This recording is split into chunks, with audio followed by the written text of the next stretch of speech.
of The Little House on the Prairie. As I lay in the safety of my dad's lap, I listened to the adventures and mishaps of Laura Ingalls Wilder and her pioneer family as they made their way across the still forming United States. I read about her family as they began their life in the little house in the big woods, a forested land, I think in Vermont, moved to a sod home in the Dakota Plains, then later the little house on the prairie, and finally a clapboard house still further east, which is, I think, where the encounters with the slugs happens. But as much as I loved those books growing up, and I really loved them, I chose not to read them to my own children. Thanks to Indigenous teachers, I came to realize that the story that those books teach is that America, the United States, was an uninhabited land full of unused potential and ripe for the picking by the industrious, the adventurous, the brave. The story many of us were raised on. The indigenous people of the lands that they inhabit scarcely appear at all in these tales. The one time they do, they are portrayed as rude, savage, threatening. They walk in uninvited to the Ingalls Wilder home while Pa is away and avail themselves to the food stores, and they take some with them. Oh, the irony in that brief encounter, the unexamined irony. This understanding of empty wilderness just ready for the claiming is not something that Ingalls Wilder made up. It's a concept called terra nullius, the idea that a land was empty or void of anything else. This concept was part and parcel to a prevailing belief for centuries, one put in place by a corrupt religious concept called doctrine of discovery. From the book An Indigenous People's History of the United States, most of the non-European world was colonized under the doctrine of discovery, one of the first principles of international law that Christian European monarchies promulgated to legitimize investigating, mapping, and claiming land belonging to people outside Europe. It originated in a papal bull issued in 1455 that permitted the Portuguese monarchy to seize West Africa. I know we have some former Catholics in our congregation. I don't know a lot about papal bulls, but I know that when the Pope decrees something, it's pretty ironclad. And so I imagine a papal bull was almost as if God's self, was speaking. Go take that land. Another papal bull was issued for Columbus's explorations, then a third to settle a dispute to clarify that only non-Christian lands fell under the discovery doctrine. It seems laughable on the face of it, so transparently using religious conversion and salvation language to justify forced land acquisition. Yet our Bible is replete with stories like the one that we read today, which urges a community in exile to settle where they are planted and thrive. When not read carefully, mindful of the specific circumstances in which these stories are written and for whom they are written, these stories can be and were used as weapons to justify and even spiritualize the violent seizing of land.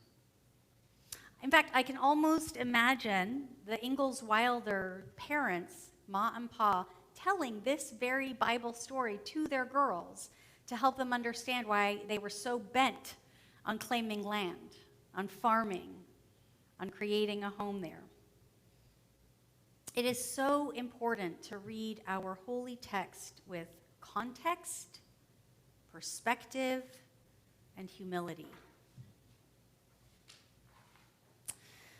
The native author and historian Roxanne Dunbar Ortiz, author of Indigenous Peoples History, continues, in 1792, not long after the U.S. founding, Secretary of State Thomas Jefferson claimed that the doctrine of discovery, this 300-year-old law, developed by European states, was international law, applicable to the new U.S. government as well.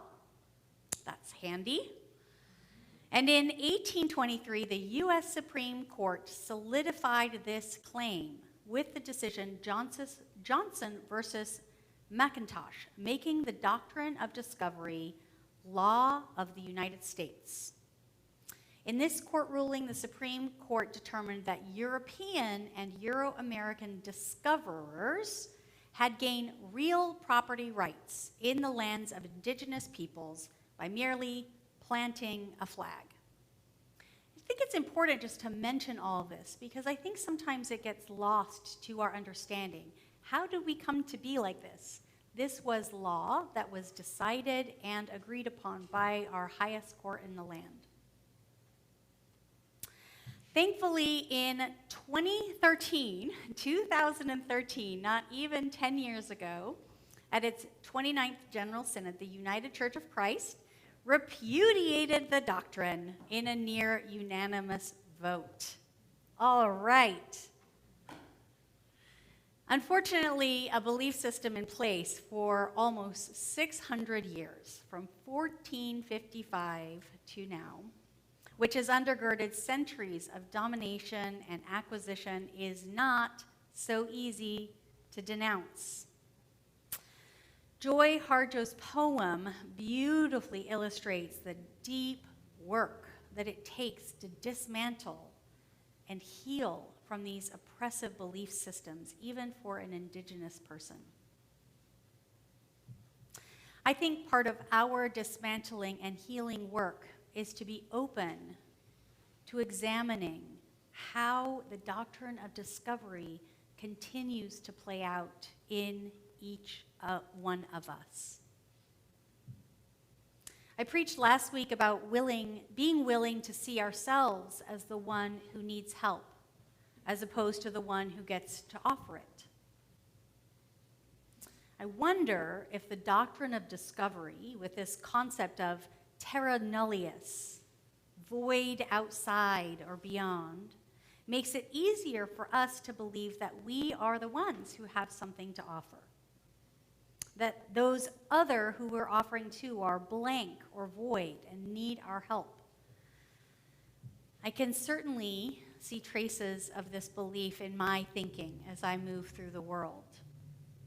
And I see traces of it in the decades and centuries of evangelism and missionary work, which still trickles down into a lot of nonprofit work today, even in its secular forms. This Indigenous Peoples Day, I'm recommitting to shifting my own understanding of how the world works, to dismantling this idea of the doctrine of discovery in my own being, to remembering once more that the indigenous people who inhabited the entire world before European colonization have something probably of immense value to teach and offer me, something I desperately need. My hope is that the indigenous voices that you are hearing throughout today's service are offering you that something. Joy Harjo tells us, let go of the pain you are holding in your mind, your shoulders, your heart, all the way to your feet. Let go of the pain of your ancestors to make way for those who are heading in our direction. Ask for forgiveness. Call upon the help of those who love you. Those helpers take many forms: animal, element, bird, angel, saint, stone, or ancestor. Tomorrow I plan to visit the Suquamish Museum. I would love company if anybody has the time to join me, and also spend some time on the Suquamish tribe's very comprehensive website in their About Us section to learn about the people who inhabited and still inhabit this land. I'm recommitting to breaking or changing the understanding that I was taught through those stories by Laura Ingalls Wilder. Those stories of terra nullius, of land being open to claim. And I'm recommitting to being patient with myself, to remembering that, as Joy Harjo says, the journey might take you a few hours, a day, a year, a few years, 100 or 1,000 or even more. The important part is to be